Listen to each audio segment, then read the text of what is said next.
want to meditate the word of God. யாத்திராகமம் 20ஆம் அதிகாரத்தின் 6ஆம் வசனத்தை வாசிக்கிறேன். Exodus 20th chapter 6th verse. யாத்திராகமம் 20ஆம் அதிகாரம் 6ஆம் வசனம். என்னிடத்தில் அன்பு கூர்ந்து என் கற்பனைகளை கைக்கொள்கிறவர்களுக்கோ 1000 தலைமுறை மட்டும் இரக்கம் செய்கிறவராய் இருக்கிறேன். கர்த்தருக்கு ஸ்தோத்திரம். Praise the Lord. இந்த வசனத்தை வைத்து சில இரண்டு இந்த மாதத்தின் ஆரம்பத்தில் 2 வாரங்கள் நாம் தியானித்தோம். And in the beginning of this month for 2 weeks we meditated with this verse. இன்றைக்கும் தேவனுடைய இரக்கத்தை பற்றி சொல்ல முடியும் ஆவியானவர் சில காரியங்களை இருதயத்தில் வைத்திருக்கிறார். And even today the Spirit of the Lord has kept few things in my heart to tell you about the mercy of God. தேவனுடைய இரக்கம் என்கிறது நமக்கு எல்லாருக்கும் வேண்டியதான மிகப்பெரியதான ஒன்று. The mercy of God is something which is very great, is needed for all of us. ஏனென்றால் நம்முடைய தேவன் இரக்கமுள்ள தேவன் என்று தான் வசனத்தில் படிக்கிறோம். Because we read in the word of God that our God is a merciful God. மோசே தேவனை பார்க்கும் பொழுது When Moses saw the Lord, நீ இரக்கமும் மனதுருக்கமுள்ள தேவன் என்று சொல்கிறார். and he says you are a God full of mercy and compassion. இந்த காலம் ஒரு இரக்கமுள்ளதான காலம். And this is a merciful time. இரக்கம் கிருபையின் காலம் சீக்கிரமாய் முடிவடைய போகிறது. The period of grace and mercy is going to end very soon. ஒவ்வொரு நாளும் இரக்கத்துக்காக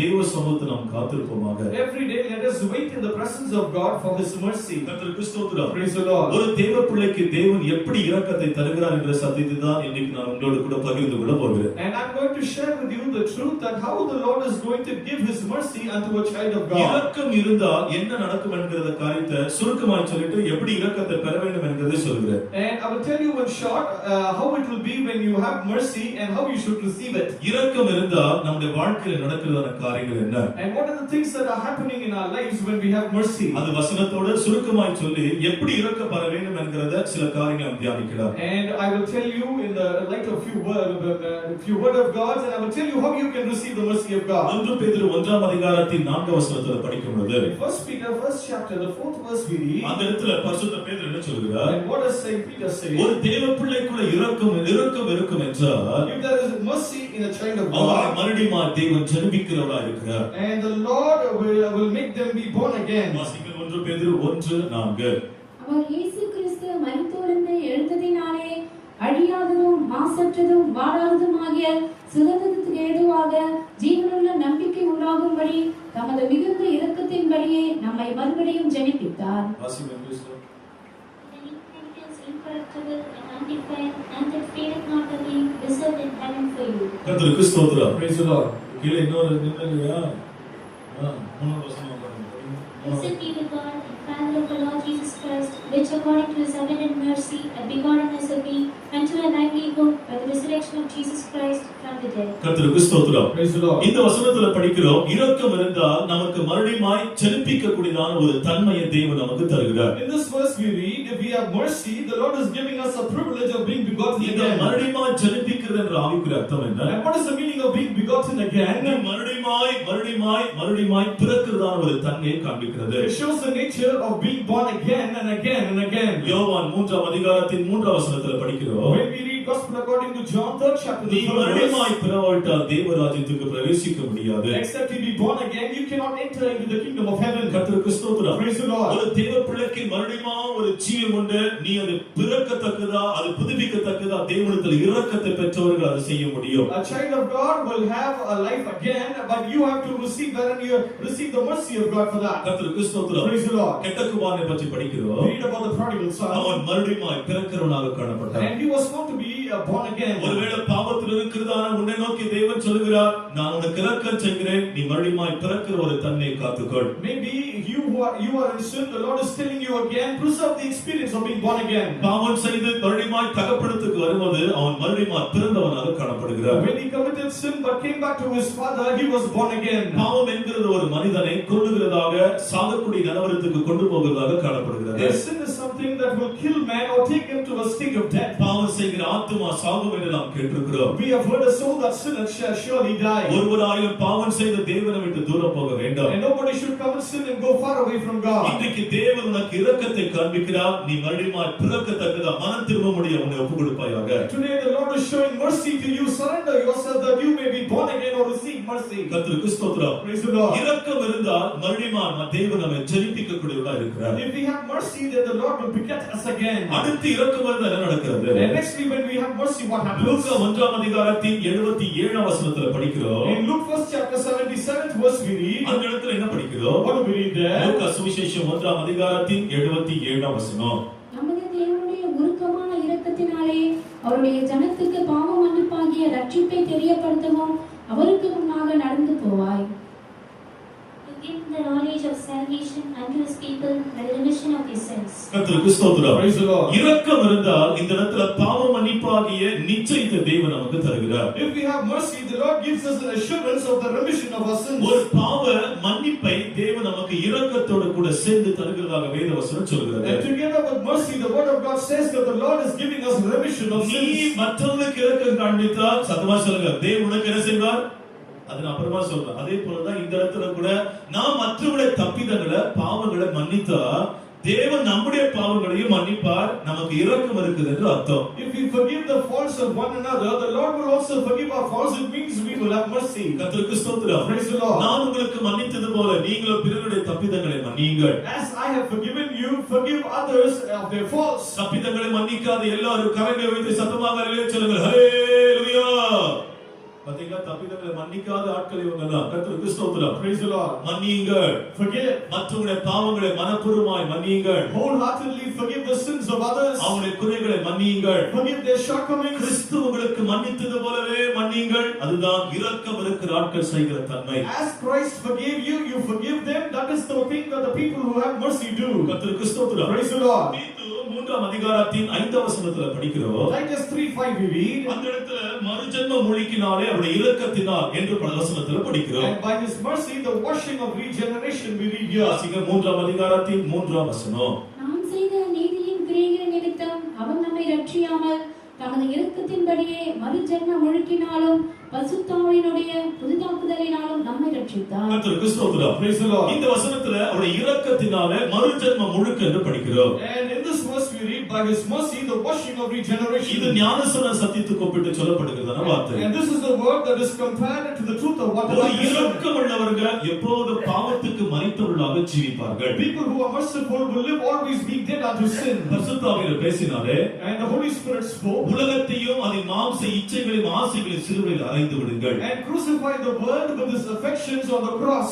உனக்குள்ள இரக்கம் இல்லாவிட்டால் மறுஜென்ம முழுக்க என்கிறதான ஞானஸ்நான சத்தியத்தை உன்னுடைய ஜீவிதத்தில் வராது. If there is no mercy in you, the truth of water baptism, the washing of regeneration, ரோமர் 6ஆம் அதிகாரத்துல படிக்கிறோம், ஒவ்வொரு பாவத்துக்கு மரித்தேன் என்று எண்ணிக்கொள்ளுங்கள். in Romans 6 chapter we read, everyone should reckon ourselves dead unto எத்தனை sin. பேர் பாவத்துக்கு மரித்தவர்களா இருக்கிறோம்? How many of us are dead unto sin? நீதிக்காக ஜீவிக்கிறவர்களாய் நம்மை ஒவ்வொரு நாளும் மாற்றிக்கொண்டு வருகிறோம். Every day we are making us ones who are living for நீங்க righteousness. கிருபைக்குட்பட்டிருக்கிறபடினால் பாவம் உங்களை மேற்கொள்ள மாட்டாது. Because you are subject to grace, sin shall not overcome இந்த you. இரக்கம் மறுஜென்ம முழுக்காக ஞானஸ்நான சத்தியத்தை ஒவ்வொரு நாள் அறிக்கை செய்யும்படியா செய்யும். This mercy will help us to confess the washing of regeneration every day. பாவத்துக்கு மரித்த எல்லோரும் கரங்களை வைத்து சொல்லுங்கள் ஹல்லேலூயா. சத்தமா சொல்லுங்கள் ஹல்லேலூயா. பாவத்துக்கு மரித்தவர்களாய் நம்மை எண்ணிக்கொள்ள வேண்டும். We have to reckon ourselves dead unto sin. பழைய மனுஷனுடைய செய்தி நாம் களைந்து போட வேண்டும். We have to put off the old man and his அந்த works. இரக்கத்தினால்தான் நாம் மறுஜென்ம முழுக்க அந்த ஞானஸ்நான சத்தியம் நம்முடைய ஜீவிதத்தில் வந்து சேருகிறது. Only by mercy, the truth of water baptism, the water of washing of regeneration comes into us. நான் மரித்தேன் என்று எண்ணிக்கொண்டே ஜீவிக்க வேண்டும். And we have to reckon ourselves that we are dead and live. அது அவர்களுக்கு தான் தேவன் அதிகமான கிருபை தருகிறார். Only unto such people the Lord gives the abundance of grace. வசனம் என்ன சொல்கிறது? What does the word of God say? நாம் அவரோடு கூட மரிப்போம் என்றால், அவரோடு கூட அடக்கம் பண்ணப்படுவோம் என்றால், அவரோடு கூட உயிர்த்தெழுவோம் செய்வோம். If we die with him, if we are buried with him, we shall also resurrect with him. கர்த்தருக்கு ஸ்தோத்திரம். Praise the Lord. அவருடைய இரக்கத்தினால்தான் அந்த ஞானஸ்நான சத்தியம் நமக்குள்ள கிரியை செய்து கொண்டே இருக்கும். Only by his mercy, the truth of water baptism will continue to work in us. ஞானஸ்நானம் பெற்ற ஆத்துமாக்கள் ஒருவரும் தங்களை அலங்கரிக்க மாட்டார்கள். And the souls who have taken water baptism will not adorn themselves. நான் சொல்லுகிற சத்தியம் அல்ல, ஞானஸ்நான சத்தியம் நமக்கு சொல்லுகிற சத்தியம். And this is not the truth I say, but the truth the water baptism ஒருவர் says. தங்களை பொன்னினாலேயோ மற்ற காரியங்கள் அலங்கரிக்காதபடி கீழ்ப்படிதல், தாழ்மை என்கிறதான கண்மையோடு தங்களை அலங்கரிக்க வேண்டும் என்கிறதான் பரிசுத்த பேதுரு சொல்லுகிற சத்தியம். And the truth that Saint Peter says is we should not adorn ourselves with golds or other things, but instead we must clothe ourselves with humility. தங்களை அலங்கரிக்கிறதை தெரியாத அலங்கரிக்கிறாங்க சொல்லி. And some people think they are adorning themselves without others knowing. நீங்க என்னென்ன பண்றீங்க எல்லாம் தேவன் பார்த்து கொண்டே The இருக்கிறார். Lord is seeing what all you do. உன் முகத்துக்கு என்னென்ன பெயிண்ட் அடிக்கிறீங்கன்னு சொல்லி தேவன் கண்டு கொண்டே The இருக்கிறார். Lord is seeing whatever paints you apply to your உன் faces. தலைக்கு என்னென்ன பெயிண்ட் அடிக்கிறேன்னு சொல்லி தேவன் பார்த்துட்டே இருக்கிறார். The Lord is seeing whatever your heads. கர்த்தருக்கு ஸ்தோத்திரம். Praise the Lord. ஒருவரும் தங்களை அலங்கரிக்காதீங்க. And nobody should adorn yourself. ஞானஸ்நானம் பெற்றதால் இந்த இரக்கம் பெற்ற நபர்கள் தங்களை உலக பிரகாரம் அலங்கரிக்கவே மாட்டார்கள். People who have received baptism, who have received mercy, will not adorn themselves in the than way. சாயலாகவே நம்மை படைத்திருக்கிறார். The Lord has created us in His own image. இந்த சாயலை மாற்ற விரும்பாதீங்க. And do not try to change this image. கர்த்தருக்கு ஸ்தோத்திரம். Praise the Lord. தேவ சாயலை காத்துக்கொள்ளுங்க. Preserve the image of God. இரக்கம் இருந்தால் நீ ஒருபோதும் இந்த மனுஷன் முழுக்க ஞானஸ்நான சத்தியத்தை விட்டு விலகி போகவே மாட்டார். If you have mercy, you will never depart from the truth of water baptism. எப்போது இந்த ஞானஸ்நான சத்தியத்துக்கு நீ கீழ்ப்படிந்திருப்பார். And you will always obey to the truth of water baptism. தீத்து 3ஆம் அதிகாரத்தின் 5ஆம் வசனத்தில் படிக்கிறோம். In Titus 3:5 we read. அதே வசனத்தில் படிக்கிறோம் பரிசுத்தாவின் அபிஷேகம் என்று படிக்கிறோம். And in the same verse we read the renewing of the Holy Ghost. கர்த்தருடைய இரக்கம் இருக்கும் என்றால் பரிசுத்தாவின் நிறைவு உனக்குள் எப்போதும் காத்துக்கொண்டே இருப்பார். If you have the mercy of God, you will always preserve the filling of the Holy Spirit. இன்னைக்கு அநேக தேவ ஜனங்கள் பரிசுத்தாவின் நிறைவை குறைத்து அதை விட்டு விடுகிறார்கள். And today many people decrease the filling of the Holy Spirit and forsake it. பரிசுத்தாவியானவர் தான் நம்மை நிரப்புகிற தேவன். The Holy Spirit Lord is the one who fills us. இன்னைக்கு சபையிலேயும் தேவ ஜனங்கள் மத்தியில மாம்சத்தின் கிரியைகளாகிய பொல்லாத கிரியைகள் அநேக ஜனம் நிரப்பிக் கொண்டே இருக்கிறது. And today in the church and among the people, the wicked works of the flesh are filling them. தேவ ராஜ்யம் புசிப்பும் குடிப்பும் அல்ல. The kingdom of God is not meat and drink. அது நீதியும் சமாதானம் பரிசுத்தாவினால் உண்டாகிற சந்தோஷமா இருக்கிறது. But it is righteousness, peace and joy of the Holy Ghost. இந்த பரிசுத்தாவின் சந்தோஷத்தை இந்த கூட்டத்தில் வந்து நான் அனுபவித்தேன் சொல்லுகிறவர்கள் அவருடைய இரக்கத்துக்காக கரங்களை வைத்து சத்தமாக சொல்லுங்கள் ஹல்லேலூயா. சத்தமா சொல்லுங்க ஹல்லேலூயா. பரிசுத்தாவினால் நிரம்புங்க.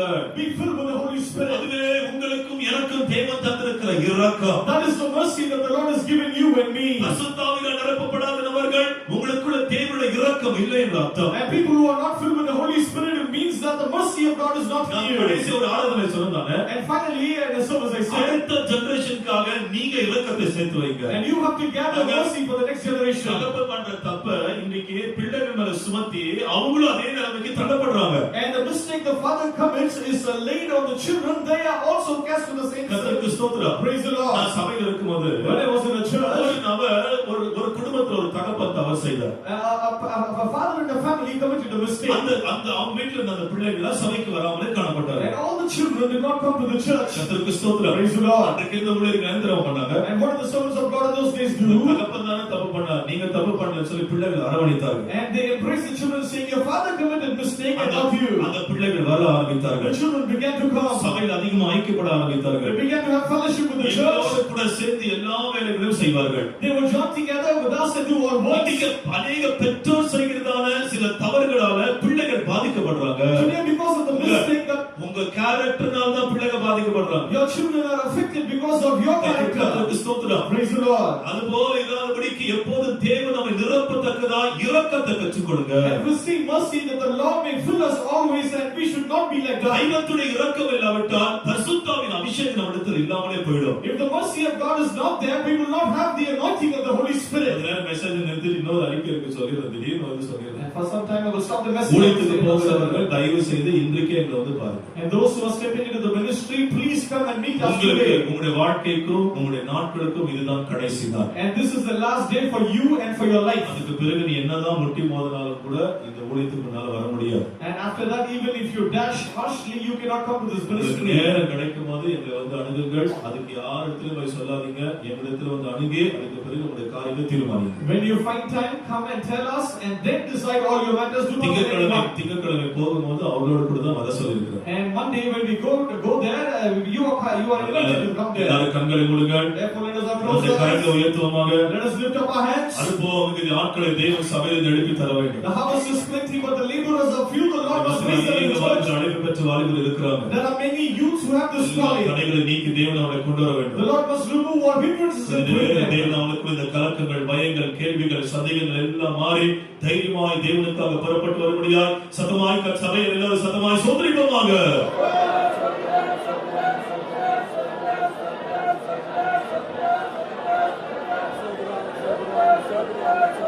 ஸ்தோத்திரம் ஸ்தோத்திரம் ஸ்தோத்திரம் ஹல்லேலூயா. இரக்கம் இருந்தால் பரிசுத்தாவின் நிறைவு நமக்குள்ள காத்துக்கொள்ள முடியும். If we have mercy, we can preserve the filling of the Holy Spirit. நிறைய இணைவசனங்கள் உண்டு, இப்ப கொடுக்கக்கூடிய நேரம் இல்லை. And there are many more verses we do not have time to share them. இன்னொரு காரியத்தை சொல்லுகிறேன். I will tell you one more thing. யூதா 21 வசனத்துல படிக்கிறோம். In Jude 24th verse we read, கர்த்தருடைய இரக்கம் இருக்கும் என்றால் நம்முடைய வருகைக்கு ஆயத்தப்படுவோம். if we have the mercy of God, we can be prepared for His coming. யூதா இந்த நிருபம் 21 வசனத்தை படிக்கிறோம். தேவனுடைய அன்பிலே உங்களை காத்துக்கொண்டு நித்திய ஜீவனுக்கு ஏதுவாக நம்முடைய கர்த்தராகிய இயேசு கிறிஸ்துவினுடைய இரக்கத்தை பெற காத்திருங்கள். கர்த்தருக்கு ஸ்தோத்திரம். Praise the Lord. நித்திய ஜீவனுக்கு ஏதுவாக கர்த்தராகிய இயேசு கிறிஸ்துவினுடைய இரக்கத்தை பெற நாம் காத்திருப்போமாக. Let us wait to receive the mercy of God for eternal life. இந்த இரக்கம் இருந்தால் நித்திய ஜீவனை நாம் பெற்றுக்கொள்ளவே முடியும். If we have this mercy, we can receive the eternal life. ஆனால் இன்றைக்கு அநேக ஜனங்கள் இந்த இரக்கத்தை தேடி போகிறதில்லை. And today many people do not go in search of this mercy. கர்த்தருக்கு ஸ்தோத்திரம். Praise the Lord. இரக்கத்தை பெற்றுக்கொள்வோமாக. Let us receive mercy. எல்லா தேவ ஜனங்கள் இரக்கத்துக்காக காத்திருப்போமாக. Let all people of God wait for His mercy. ஒரு தேவ பிள்ளைக்கு இரக்கம் இருக்கும் என்றால் அவன் மறுபடியும் பிறக்கிறவனாக காணப்படுகிறார். If a child of God has mercy, he will be born again. அதே தேவ பிள்ளைக்கு இரக்கம் இருக்கும் என்றால் மன்னிப்பை பெற்று மன்னிப்பை கொடுக்கிறவனாக காணப்படுகிறார். If a child of God will have mercy, he will receive forgiveness and also give it to others. இரக்கம் இருக்கும் என்றால் பாவத்துக்கு மரித்து நீதிக்காக ஜீவிக்கிற வாழ்க்கை செய்கிறவனாக காணப்படுகிறோம். And if we have mercy, we will die unto sin and live unto righteousness. இரக்கம் இருக்கும் என்றால் பரிசுத்தாவின் நிறைவோடு நம்மை காத்துக்கொள்ள முடியும். If we have mercy, we can preserve us with the filling of the Holy Spirit. இரக்கம் இருக்கும் என்றால் நித்திய ஜீவனுக்காக நம்மை ஆயத்தப்படுத்திக் கொள்ள முடியும். If we have mercy, we can prepare ourselves for the eternal life. இந்த இரக்கத்தை எப்படி பெற்றுக்கொள்கிறது? Now, how can we receive this mercy? நான்கு காரியத்தை சொல்லி நான் முடிக்கிறேன். I will tell you 4 things and finish. ஒவ்வொரு கர்த்தருடைய பிள்ளைகளுக்கும் இந்த நாட்களில் இரக்கம் என்கிறது மிகவும் முக்கியம். For every child of God in these days, mercy is very imperative. தேவன் எவ்வளவு கோபமுள்ளவராக இருந்தாலும் கூட அவர் மிகுந்த இரக்கமுள்ள தேவனாக இருக்கிறார். Even though our God is full of wrath, He is also full of mercy. அதுக்கு எக்ஸாம்பிள் தான் நினைவே பட்டணத்தார். And an example for that is the city of Nineveh. தன் துன்மார்க்கத்தில் ஜீவித்த நினைவே பட்டணத்தாருக்கு தேவன் இரக்கமுள்ள தேவனாக வெளிப்பட்டார். For the people of the city of Nineveh who lived in the wickedness, the Lord was merciful. தீங்குக்காக இரக்கமுள்ள தேவன் மனஸ்தாபப்பட்டார் என்று படிக்கிறோம். And we read the Lord repented of evil.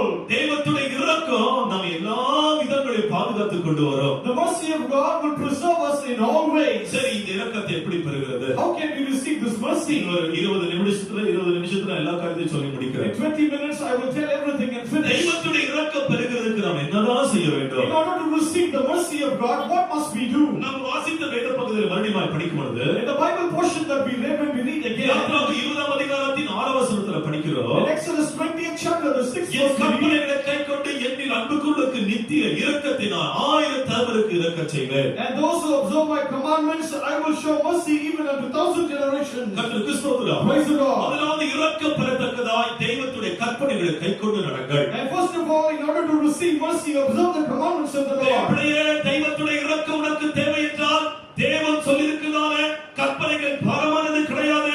அந்த இரக்கத்தை பெறும்படியாக கற்பனைகளை கைக்கொள்ளுங்க.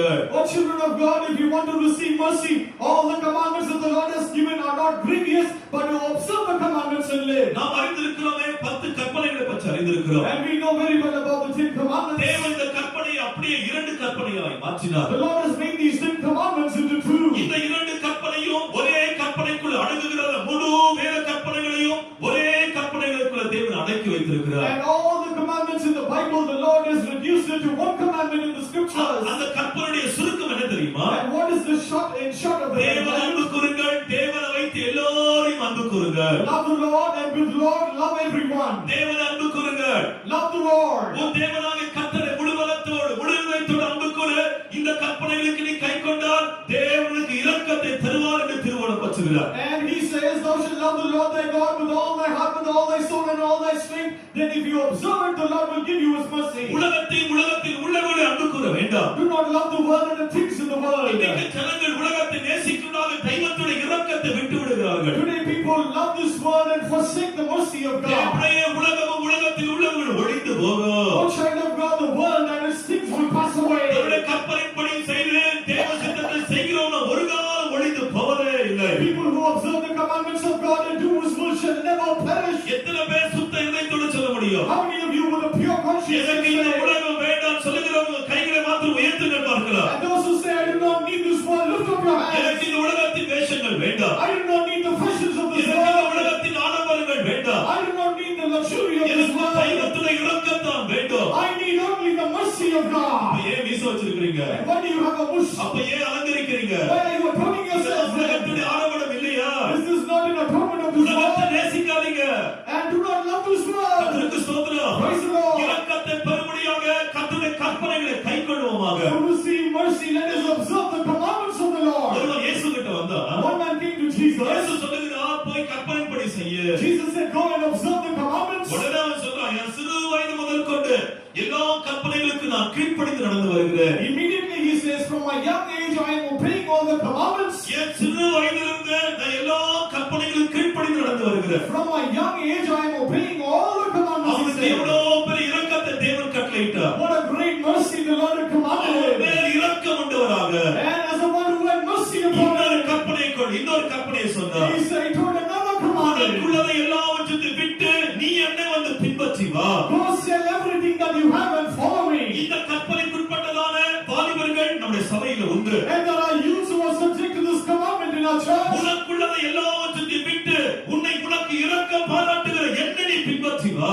Leave everything that you have and follow me, who is showing mercy to you. இப்படி வர எத்தனை பேர் வாஞ்சிக்கிறோம்? How many of us desire to come like இந்த this? கற்பனைகளுக்கு உட்பட்டு வருவாய் என்றால் தேவன் உனக்கு இரக்கத்தை தருவார். If you come subjecting yourself to the commandment, the Lord will give you mercy. அவருடைய இரக்கத்தினால் தான் நாங்கள் பாதுகாக்கப்படுகிறோம். Only by His mercy we are அவருடைய preserved. இரக்கம் எங்களில் இருக்கிறபடி நான் பரிசுத்த ஆவியை எங்களை நிரப்புகிறார். Because we have His mercy, the Holy Spirit fills us. தெய்வத்துடைய இரக்கம் வேண்டுமா? Do you need the mercy of தேவ God? பிள்ளைகளே, தெய்வத்துடைய கற்பனையாகி தெய்வத்துடைய அன்பை கைக்கொண்டு நடங்கள். O children of God, observe the commandment of God, which is His love. இதோ இந்த காலையில் இன்னொரு கற்பனை தேவன் சொல்லிக்கொண்டே வருகிறார். This morning the Lord is telling another commandment. உனக்குள்ளதை விட்டு எல்லாவற்றையும் விட்டு என்னை பின்பற்றி வா. Sell everything that you have, forsake everything that you have, and follow me. இன்றைக்கு அநேகருக்கு சில காரியங்களை விட்டு தேவனை பின்பற்றி வர மனதில்லாதவர்களாக இருக்கிறார்கள். Today many people are not mindful to leave many things and come and follow God. யாரை தேவன் என்னை பின்பற்றாதேன்னு சொன்னார்? யாரை தேவன் என்னை பின்பற்றாதே என்று சொன்னார்? And unto whom the Lord says, do not follow me. சொல்லுங்க பார்க்கலாம், யாரை என்னை பின்பற்றி வராதேன்னு சொன்னாரு? And unto whom the Lord says, do not follow me. யாரை பின்பற்றி வராதேன்னு சொல்றாரு? சொல்லுங்க பார்க்கலாம், நான் உங்களுக்கு பிரைஸ் கொடுக்கிறேன். யாரா? பீட்டர்யா? யாரா அவன் சொல்லிருந்த பீட்டர் என்ன? பீட்டர்னு சொல்றாங்க.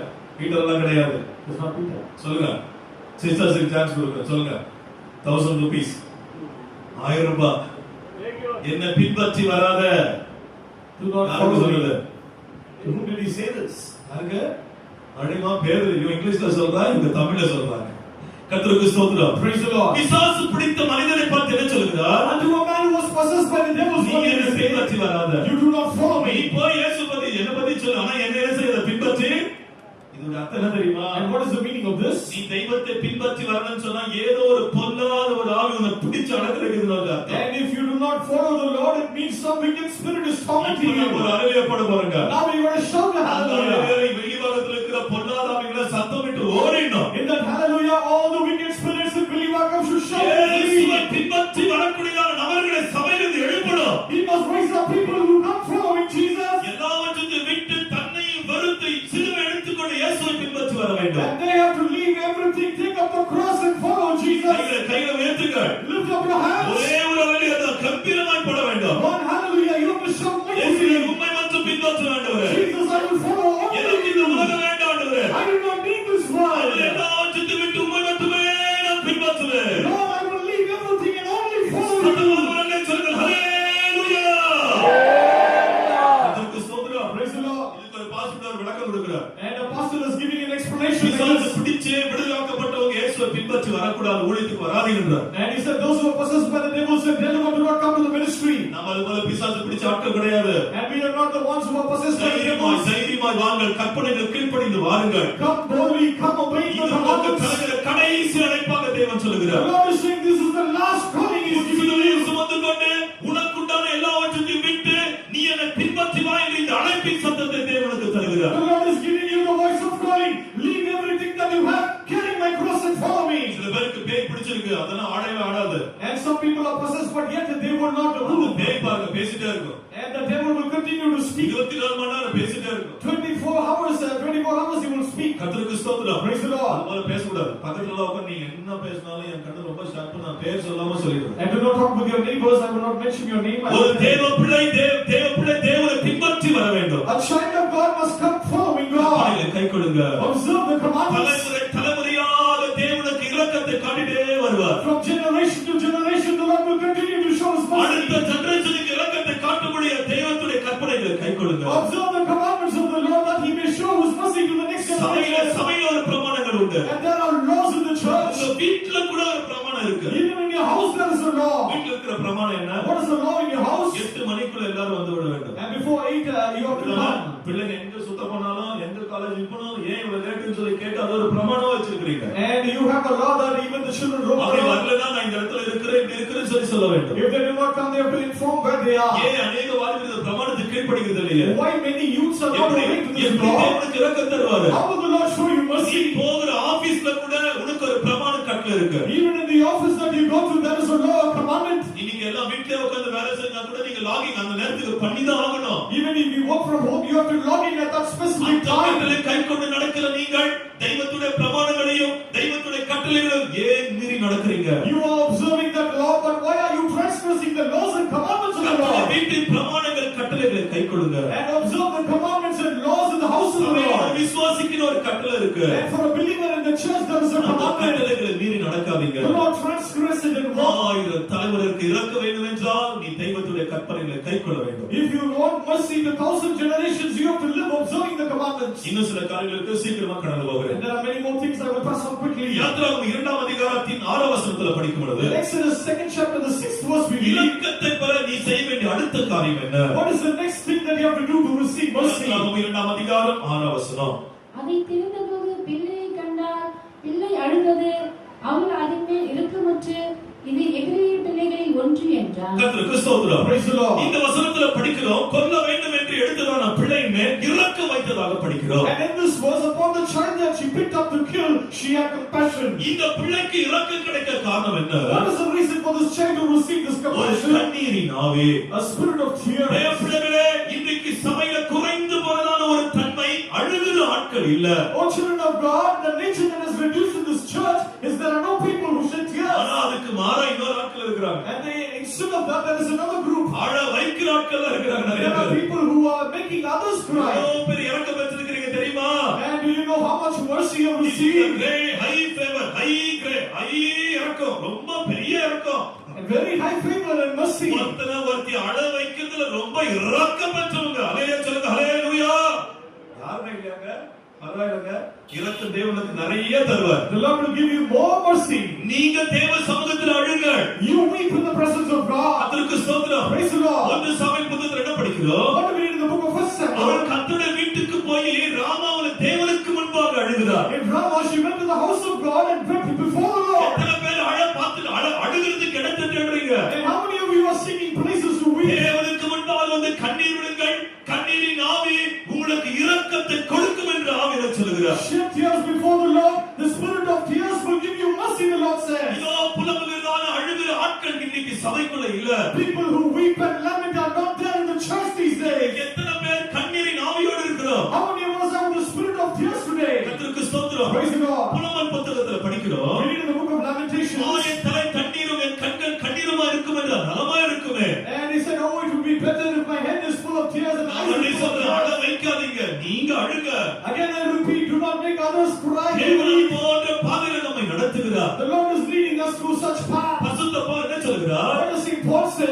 கண்ணீரோடு அவரை நான் சேவித்தேன். That I have served him with tears. இந்த ஊழியம் வந்து கண்ணீரோடு செய்கிறதான ஊழியம். This ministry is something we do with கர்த்தருக்கு tears. ஸ்தோத்திரம். Praise the Lord. அழுகிற நீங்கள், சத்தமாய் சொல்ல அழுகிற நீங்கள், You who weep, அழுகிற நீங்கள் பாக்கியவான்க. you who weep are blessed. அழுகிறவர்களுக்கு தேவன் இரக்கத்தை காண்பிப்பார் என்று தேவன் சொல்கிறார். The Lord says, I will show mercy unto them that weep. உண்மையா சொல்றேன், இந்த காலையில எனக்கு ஒரு கண்ணீர் நாவி வேண்டும் சொல்லுங்க, கைகளை உயர்த்துங்க பார்க்கலாம். And truly, those who say, I need a spirit of tears this morning, lift up your இந்த hands. கடைசி காலத்துல கண்ணீர் நாவி தேவை. In the last days, we need a spirit of tears. தேவன் கண்ணீர் விடுகிற ஆட்களை தேடி வருகிறார். The Lord is coming in search of those people who shed ஒரு tears. சொட்டு கண்ணீர் விடாத ஆத்துமாவே, இந்த கடைசி காலத்தில் உனக்காக கண்ணீர் விடு, உன் பிள்ளைகளுக்காக அழு என்று தேவன் சொல்கிறார். The Lord says, all soul was not shed even a drop of tears, shed tears for you and for your family. உனக்காக உன் பிள்ளைகளுக்காக அழு என்று தேவன் சொல்கிறார். The Lord is saying, weep for you and for your children. இதுலதான் உனக்கு தேவன் இரக்கத்தை காண்பிக்கிற தேவன். Only in this the Lord will show you his mercy. சில பேர்லாம் அழுக வருவதே கிடையாது. For some people, they never cry. தாவீது என்ன சொல்கிறார்? What did David say? படுக்கை நான் எதெல்லாம் நினைத்தேன்? சத்தமா சொல்ல எதெல்லாம் நினைத்தேன்? படுக்கை தான். நீங்க எங்க படுக்கை கண்ணீர் நான் அனுப்புறீங்க நீங்க சொல்லுனால தான் அனுப்புறீங்க. And he said, I made my couch to swim with tears. நீ எப்படி பாருங்க. Go and see your pillows. கர்த்தருக்கு ஸ்தோத்திரம். Praise the Lord. அதனால ட்ரைனிங்ல யாருக்கும் தலைகாணி கொடுக்கறதே கிடையாது. And that is why in training they do not give pillows to anyone. கர்த்தருக்கு ஸ்தோத்திரம். Praise the Lord. ஒரு 4 வருஷத்துக்கு தலைகாணி வைக்கவே இல்ல. And for 4 years we did not have pillow at all. இன்னைக்கு अनेक பேர் அழுகிற தன்மையே சபைக்குள்ள கிடையவே கிடையாது. And because there is no nature of weeping in the church today. குடும்பத்துல ஒருவர் அழ வைக்க கூடாது. And do not make anyone cry in your family. நீங்க அழ வேண்டும். You have to weep. நினைவுபடுத்தாரை பற்றி படிக்கிறோம். We read about the people who say சிறியவர்களுக்கு இருக்கிற எல்லாரும் வந்து பலத்த சத்தத்தோடு அழுதார்கள். From the small to the great everyone came and they all wept with a loud voice. எத்தனை பேர் அழுறோம்? How many of us weep today? பலத்த சத்தத்தோடு அவர் அழுதார்கள். And they wept with a loud voice. 4ஆம் அதிகாரம் 2ஆம் வசனத்தில் படிக்கிறோம். 4th chapter 2nd verse we read. தேவன் இரக்கமுள்ள தேவனாக அங்க வந்தார். The Lord came there as a merciful God. இரக்கமுள்ள தேவனாக அந்த நினைவுபட்டிருந்தாருக்கு தேவன் தோன்றினார். And the Lord appeared unto the people of the city of Nineveh as a merciful God. ஒரு நிமிஷம் அழலாமா? For 1 minute shall we weep? சில பேருக்கெல்லாம் கண்ணு மூடினா போதும் கட கட கட கட கட அது எந்த அந்த மாதிரி இந்த ஊம அழுகுற மாயினா நான் அழுக தமிழ்ல ஒன்னு சொல்றாங்க. நீல கண்ணீர், ப்ளூ கண்ணீர் எல்லாம் விடக்கூடாது. And do not shed any blue or hypocritical tears. நீல கண்ணீர் எல்லாம் விடக்கூடாது. Do not shed blue tears. அதெல்லாம் தேவன் ஏற்றுக்கொள்ள மாட்டார். The Lord will not accept them. எல்லாம் விளங்கிங்க. Clearly understand. எல்லாம் மூக்க வச்சு அந்த மாதிரி இது போல இந்த மாதிரி மூக்கம் இருக்கவே கூடாது. You must not have such a face. எப்போதும் தேவனுக்கு முன்பாக தான் கண்ணீர் விடணும். You must only shed tears before the Lord. கண்களை மூடுங்கள். Close your eyes. கைகளை உயர்த்துங்கள். Lift up your hands. இந்த நாட்கள் எனக்கு ஒரு கண்ணீரை நாவை தாங்க. Lord, in these days give me a spirit of tears. என் தலை கண்ணீரும் என் கண்கள் கண்ணீருமா இருக்கும் என்றால் நலமா இருக்கும். It will be better if my head is filled with water. இயேசு கிறிஸ்துவின் கடைசி ஜெபம் என்ன தெரியுமா? And what is the last prayer of Jesus Christ? கண்ணீரோடு தம்முடைய மரணத்தில் விடுவிக்கிற தேவனை நோக்கி முறையிட்டார். With a sound voice and crying, he prayed unto the Lord. அழுக And weep. அழுகிறதுக்கு இடம் என்ன தெரியுமா? And what is the place for கர்த்தருடைய வீடுதான் அழுகிறதுக்கு இடம். And the place for weeping is the house of God. 21ஆம் அதிகாரத்துல படிக்கிறோம். Judges 21st chapter. வீட்டுக்கு வந்தவங்க அழுது கொண்டே இருக்கிறார்கள். And those who came to the house of the Lord were weeping. எங்க ஓடாதீங்க, அந்த பாஸ்டர் கிட்ட போறது, இந்த இடத்துக்கு போய் அங்க போனா இங்க அழுது. அங்கலாம் அழுது, இங்க வந்து அழுங்க. And do not run here or there, but come to this place and weep. நீ இருக்கிற இடத்துல வந்து அழு. In the place where you are, shed tears. இங்க வந்து அழு. Shed tears here. கர்த்தர் உனக்கு இரக்கத்தை தருவார். The Lord will give you mercy.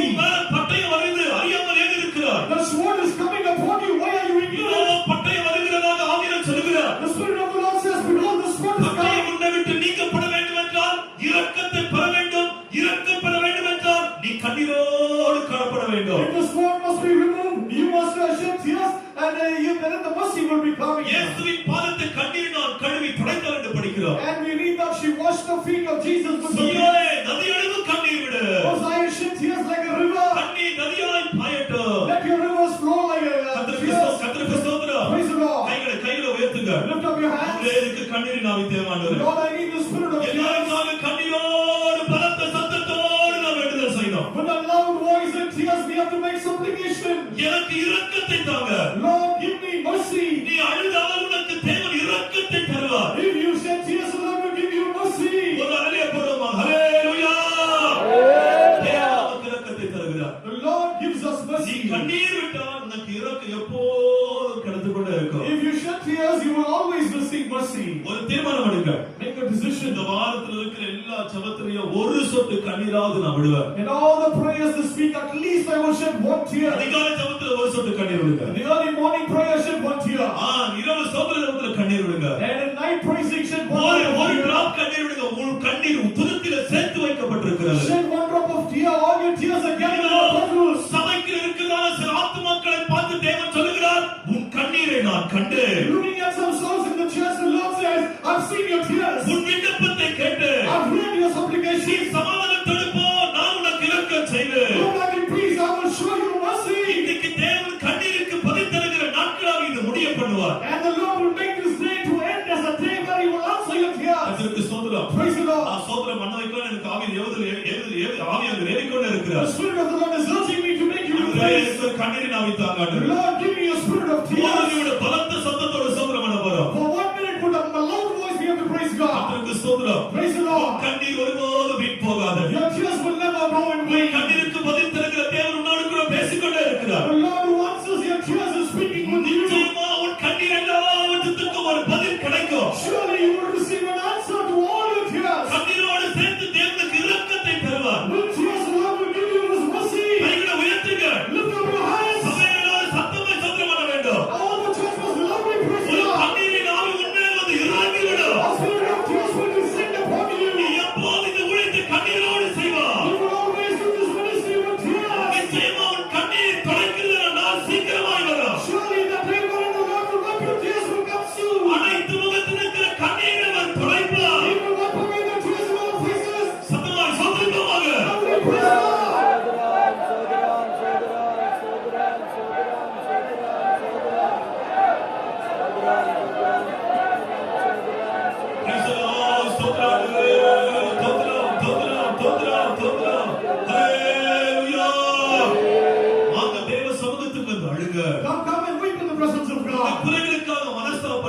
விடுங்கள். And repent for your shortcomings and உங்கள் weep. பிள்ளைகளுக்காக கண்ணீர் விடுங்கள். Shed tears for your children. உங்களுக்காக கண்ணீர் விடுங்கள். Weep for yourselves. தெய்வத்துடைய இரக்கத்தை பெற்றுக் கொள்ளுங்கள். Receive the mercy of God. அடுத்து தெய்வத்துடைய இரக்க பெருமடியாக And nextly, in order to receive the mercy of God, 4 அதிகாரத்தின் 30 வசனத்துல படிக்கிறோம். Deuteronomy 4th chapter 30th verse we N read, சத்தத்துக்கு செவிமடுப்பில் என்றால் நான் அவளுக்கு இரக்கம் செய்வேன். if you will hearken unto my voice, I will show you mercy. 4:30 அதிகாரத்தின் 30 வசனம். நீ வியாகுலப்பட இவைகளெல்லாம் உன்னை தொடர்ந்து பிடிக்கும் போது கடைசி நாட்டில் உன் தேவனாகிய கர்த்தரிடத்தில் திரும்பி அவர் சத்தத்திற்கு கீழ்ப்படிவாய். ஆனால் உன் தேவனாகிய கர்த்தர் இரக்கமுள்ள தேவனாய் இருக்கிறபடியால் அவர் உன்னை கைவிட மாட்டார், உன்னை அழிக்கவும் மாட்டார், உன் பிதாக்களுக்கு தாம் ஆணையிட்டு கொடுத்த உடன்படிக்கையை மறக்கவும் மாட்டார். கர்த்தருக்கு ஸ்தோத்திரம். Praise the Lord. இந்த வசனத்துல படிக்கிறோம் தெய்வத்துடைய சத்தத்துக்கு நீ உண்மையாய் செவி கொடுப்பாய் என்றார். In this verse we read, if you obey to his voice, உனக்கு இரக்கமுள்ள தேவன். he is a merciful God to you. இரக்கம் இருந்ததுன்னா If you have mercy, அவர் உன்னை கைவிட மாட்டாரு. he will not forsake our you. உன்னை அழிக்க மாட்டாரு. He will not destroy you. தேவன் உன் பிதாக்களுக்கு ஆணையிட்ட தேசத்துல கொண்டு போய் உன்னை சேர்க்கிற தேவன். He is the Lord who will take you to the land which is promised to your fathers. தேவன் எவ்வளவு பேசுகிறார் தெரியுமா? And see how much the Lord is தேவ speaking. சத்தத்துக்கு கவனமாய் செவி கொடுங்கள். Diligently hearken to the voice of God. தேவ சத்தத்தை இந்த நாட்கள் அதிகமாய் கேளுங்கள். And hear the voice of God more these days. தேவிகளுக்கு மட்டும் சொல்லித் தரோம். இதோ பிதா தேவனே சொல்லும் அடியே என்ன செய்றார்? கேட்கல. நீங்க கேக்குறீங்களா? And speak not for a servant. Hear the voice. அந்த வசனத்துக்கு உண்மையா கேக்குதுன்னு சொல்லி எத்தனை பேர் சொல்ல முடியும்? And how many teachers can truly say, I am எல்லா குட்டி பிள்ளைகளும் இந்த வசனம் சொல்லும். and all meeting centers Lord, ஏன்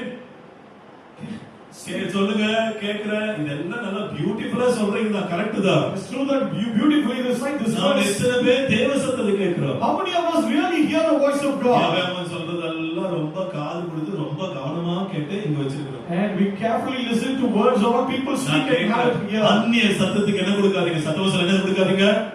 செவி கொடுக்காதீங்க. Do not hearken to strange voices. நான் ஒன்னு சொல்லட்டுமா? And shall I say நம்ம கரெக்டான வேல போறோம்னு சொன்னா 100 பேர் நிறைய பேர் நம்ம குற்றம் சொல்லிதான் ஆவாங்க. If you are going in the right path, many people, even 100, will accuse us. மேல குற்றம் சொல்லாத ஆட்கள் இல்லையே. And there were no people who are not accused Jesus.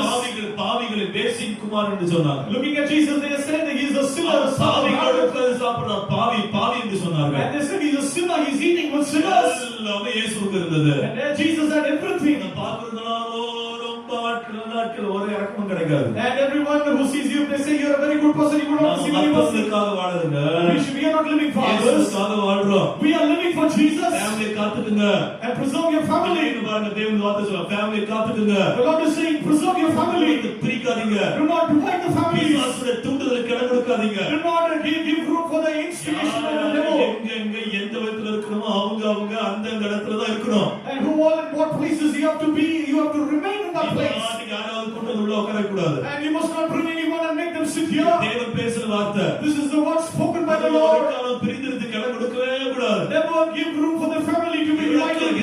இரக்க பெருங்க. Receive mercy. இரக்கத்தை பெரும்படியாக தேவ சத்தத்தை கவனமாய் கேளுங்க. In order to receive mercy, diligently hearken to the voice of the Lord. சத்தத்துக்கு நீ செவி கொடுத்தா, If you will obey to my voice, ஆசீர்வதிப்பேன். I will bless you. என் சத்தத்துக்கு உண்மையா நீ செவி கொடுத்தா, If you will truly hearken to my voice, நான் தான் உன்னுடைய பரிகாரியா இருப்பேன். I will be your healer. சத்தத்துக்கு நீ உண்மையா செவி கொடுத்தா, If you will truly hearken to my voice, 1000 தலைமுறை வரைக்கும் இரக்கம் செய்கிற கர்த்தர். and he is the Lord who will show mercy even to 1000 generations. தேவ சத்தத்தை கேட்போமாக. Let us hear the voice of God. தேவன் நிறைய விதத்துல நம்மோடு கூட பேசிக்கொண்டே இருப்பார். In many ways, the Lord will continue to speak with us. யார் மூலமாவது நம்மோடு கூட பேசுவார். He will speak to us with someone. தேவ சத்தத்துக்கு செவி கொடுங்க. Hearken to the voice of God. சத்தத்துக்கு செவி கொடுக்கலன்றா, If you will hearken to his voice, அவருடைய இரக்கம் நமக்கு கிடைக்கும். we will receive his our mercy. நம்மை கைவிடவே He மாட்டார். will never forsake இரக்கம் us. பெற்ற நம்மை ஒரு காலமும் தேவன் கைவிடவே மாட்டார். We who have received mercy, the Lord will never forsake us. அவர் நம்மை அழிக்கவே மாட்டார். He will never destroy us. நம்முடைய பிதாக்களுக்கு ஆணையிட்ட சீயோன் எருசலேமுக்கு நம்மை கொண்டு போய் அவர் சேர்ப்பார். He will take us to Zion and Jerusalem, which is promised to our forefathers. நான் எதுக்காக இங்க வந்தேன்? And why have I come here? நான் எதுக்காக இந்த ஊழியத்துக்கு வந்தேன்? Why have I come to this ministry? எனக்கு சீயோன் வேண்டும். I need Zion. என் தேவன் நயங்காட்டி என்னை அழைத்துக் கொண்டு வந்தார். My Jesus allured me and brought me in. உலகத்தில் இருக்கிற எல்லாவற்றையும் வெறுக்க முடியாத தேவன் செய்தார். The Lord made me to hate everything in this world. எனக்கு என் மேல் இரக்கம் வைத்த தேவன் என்னை நான் நிச்சயித்திருக்கிறேன் என்னை கடைசி வரைக்கும் அவர் கைவிடவே மாட்டார். The Lord who had mercy upon me will never forsake me. Till the end he will never forsake me. நாம் எதற்காக வந்தோம்? Why did we come here? நாம் எதற்காக பிடிக்கப்பட்டோம்? Why were we apprehended? கர்த்தருடைய இரக்கத்தை கிடைத்து நாம் பிதாக்கள் தேசமாகிய சீயோன் தேசத்துக்கு போக முடியும். We can receive the mercy of God and go to the land of the forefathers like எல்லாரும் கண்களை மூடுவோமாக. Let us all close our eyes. எனக்கு இரக்கத்தை தாங்க ஆண்டவரே. Lord, give me mercy. இந்த வேளையில எல்லாரும் ஒரு சொட்டு கண்ணீர் விட்டுருங்க. In this moment everyone shed a drop of அழுது tears. பாருங்க, உங்க ஆத்துமாவுக்கு இளைப்பாறுதல் இரக்கத்தை தேவன் தருவார். Try shedding tears, the Lord will give rest for your soul. சொல்லப்போனால் மோசே அன்னைக்கு கொல்லப்பட்டிருக்க வேண்டும். And on that day we have to say Moses should have been killed. இரக்கத்தினால் அவன் வளர்க்கப்பட்டார். And by mercy he was இதோ made தேவன் whole. சொல்லுகிறார், The Lord said, எத்தனை இடத்துல உன்னை கொல்ல வேண்டும் என்று பிசாசு வகை தேடினார். in many places the devil sought to kill you. இரக்கமுள்ள தேவன் உன்னை வைத்து வளர்த்து வருகிறார். Merciful God has kept you and is making you grow. அதிகமான இரக்கத்தை தேவன் தருகிறார். And the Lord is giving you his mercy. அதுவே உடைய கற்பனை நான் கைக்கொள்ள ஆண்டவரே. Lord, I will observe your commandments. என் சபைக்குள் இருக்கிற கற்பனை, And என் சபைக்குள் இருக்கிற the கற்பனைகள், commandments in the N church, வீட்டில் இருக்கிற the கற்பனைகள், commandments in the house, எனக்கு நீ தந்த கற்பனைகளை the commandments that you N have Jeevana given me. காலமெல்லாம் நான் கைக்கொண்டு வருவான். All the days of my life I will observe. எனக்கு இரக்கத்தை தாங்க ஆண்டவரே. Lord, give me mercy. அதுவே உங்கள் சத்தத்தை நான் கவனமாய் கேட்பேன் ஆண்டவரே. Lord, I will diligently hearken to your voice. தேவன் நம்மோடு கூட பேசுகிறார். The Lord is speaking with us. வசனத்தை ஒப்பு கொடுத்து ஆவியால் நிரப்படுங்க. இரக்கம் நிறைய கிடைக்கும். அந்த இரக்கத்தோடு இங்கிருந்து விடைபெறுவோமாக. Surrender to the word of God. Get filled in the Spirit. You will receive mercy. You will go back with mercy. ஆண்டவர் பட்சிக்கிற தேவன், The Lord is a consuming fire. நியாயத்திற்கிறவராக இருக்கிறார். He is a judging God.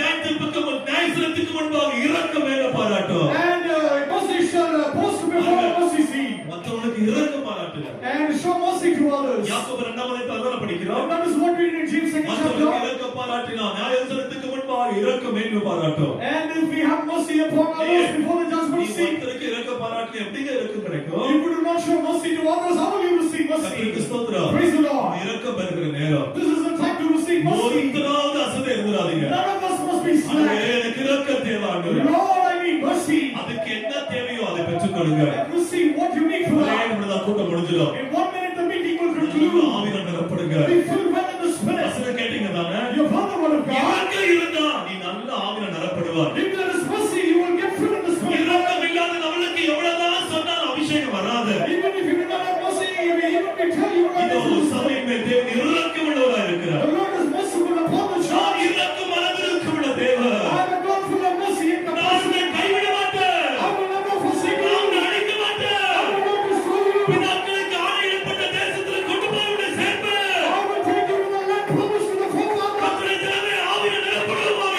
The people of God be filled with the Spirit. தெய்வத்துடைய இரக்கம் நமக்கு கிடைக்கிறது. We are receiving the mercy of God.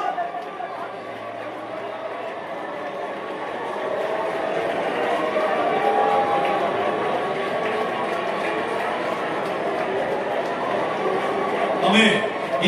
இந்த அபிஷேகம் நமக்கு இரக்கம் கிடைக்குமா? And through this anointing will we receive உன்னை mercy. இரக்கத்தோடு அபிஷேகம் பண்ணப்பட்ட அந்த நாளை நினைத்து பார். Remember the day wherein you were anointed with mercy. கற்பனை உன்னை கைக்கொள்ள முடியும். And you will observe நீ the commandments. எல்லாவற்றையும் விட்டு இயேசுவுக்காக இன்றைக்கு ஓடி வர முடியும். You can leave everything and come running for Jesus. கர்த்தருடைய கண்கள் உனக்கு இரக்கம் கிடைக்கிற